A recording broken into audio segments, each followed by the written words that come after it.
Gió vô tình từng mùa đông qua luôn làm xe dắt trái tim mình. Chẳng còn chi nữa sao lòng ta cứ mãi bâng khuâng khi trời mưa, và dường như niềm thương nhớ vẫn chưa phai mờ.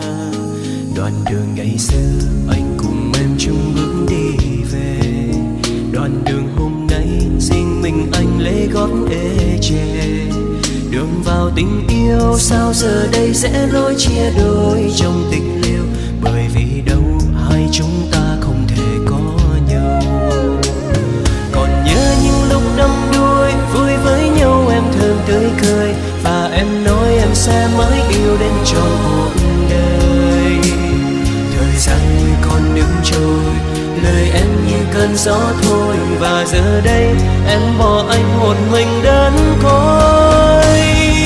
Nếu lúc trước em đừng tới có lẽ tốt hơn người ơi, và anh chẳng cần bận tâm những điều gian dối. Nếu lúc trước em đừng nói những tình yêu đầu môi, thì đâu buồn chỉ khi mỗi đứa một phương trời.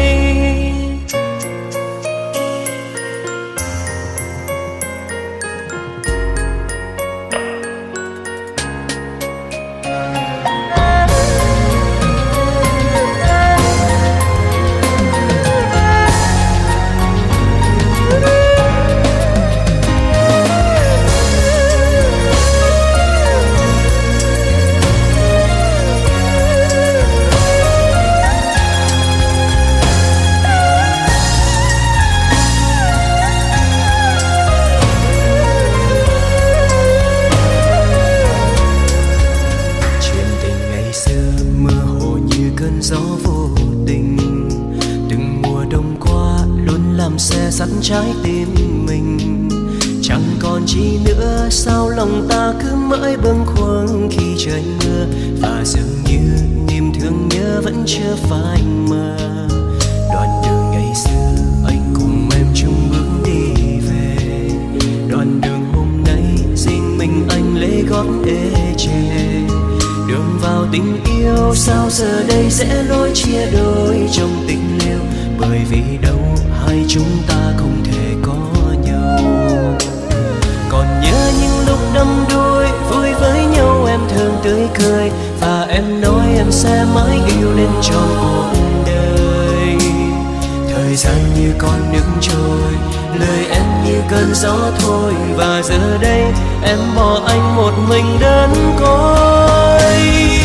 Nếu lúc trước em đừng tới có lẽ tốt hơn người ơi, và anh chẳng cần bận tâm những điều gian dối. Nếu lúc trước em đừng nói những tình yêu đầu môi, thì đâu buồn chỉ khi mỗi đứa một phương trời. Nếu lúc trước em đừng tới có lẽ tốt hơn người ơi, và anh chẳng cần bận tâm những điều gian dối. Nếu lúc trước em đừng nói những tình yêu đầu môi, thì đâu buồn chỉ khi mỗi đứa một phương trời. Thì đâu buồn chỉ khi mỗi